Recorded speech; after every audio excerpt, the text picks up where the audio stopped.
Okay, so this idea that we've heard about a couple times, this idea of sensing, you really want to start to sense. So the scenario here is that we build a bunch of content, we figure out what these people are, and we put out, let's say, a promotion.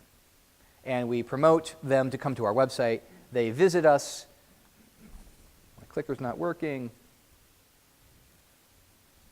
Oh, okay, just slow. And they land on our landing page, and they fill it out. We're lucky, they fill it out. Great. Most of the time, we're like, okay, we're done. We captured a lead. Happy day. But there's more, because everything else they do on their website, I've heard the term digital footprints. I've heard this idea that I can learn about these people. So every page they view the Gartner report, and then they view some product pages, and this profile, this customer intelligence data set is getting built, and I'm learning about these people as they go. And you build this dossier of their interests and their personas and their pain points, and pretty soon, I went too far, you can start to understand how can I serve them better. And so this idea, I want you to just think about this concept of your website for a moment as a customer intelligence engine, because you don't think about it that way normally. And I want you to think about that, because it's a vast tool sitting right in front of you that we're just not utilizing enough, but there's so many benefits to it. All right, so now we know what they care about. We make offers, we make recommendations. We help steer them, we help guide them. Because of course, we have a website with goals too. Those goals that you've made in your spreadsheet. These are the outcomes you're trying to drive. These are the business goals you're driving. Now we can start to direct them, and we can direct them to the things that they care about and the things that we want them to do. And so we're mixing those things. In the Coveyism, that that Mick was talking about earlier. One of the things I really like is value for value. It's got to be what's in it for both of us. It's got to be good for both of us. So let's make sure I'm giving you what you want as a customer, prospect, member, but also I need to get to where I need to be, and I need to be improving my business goals. So how do we do that?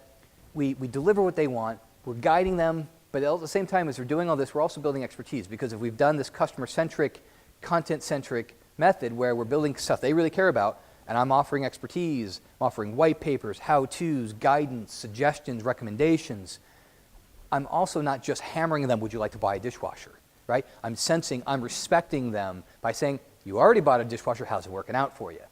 Can I suggest that, make a recommendation to you that you buy this kind of dishwasher soap because it'll extend the life? Or perhaps you should do this with your dishwasher to get the best, cleanest dishes you could possibly get. Advising and being maybe even appearing to be a little bit altruistic is important. And nurture them along, if it's a longer sales process, nurture them along. Guide them with incremental information. Know where they are at the phase, and you're not trying to close them when they're not ready to be closed. Because there's nothing more irritating when you go into a store and the salesperson starts pressing you right away. You just walked in the door. Respect the fact that I just walked in the door, and maybe guide me and help understand. So diagnose. But being able to sense that is very important. Okay, so now we can adapt. So here's another scenario. And my computer's running slow again.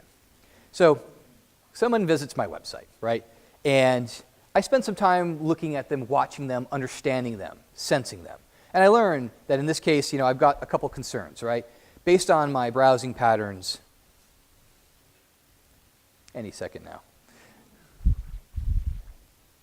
it figures out that I've got some concerns. And based on the kind of content I'm reading, based on the kind of stuff that I'm looking at, it figures out that I'm really worried about project risk, as an example. So then I throw out an interactive poll, and I say, what are your big concerns? Because I'm seeing a pattern, but I want to confirm. And I also learned that, based on the poll, that I'm also interested of those things, but I also worry about cost. So now I can start nurturing through that. I can start to overcome those objections. And again, you understand these objections because you've talked to your salespeople. They've figured out what you want. And you can start to offer guidance, offer support, deliver the kind of content that's going to overcome those objections and move them forward in that process, right? This is the real value, this adaptive idea. And this is very tangible, right? You can all do this right now. You all have the capabilities in front of you. But I think you just have to think about it as this notion of sensing and adapting, because it becomes very, very critical.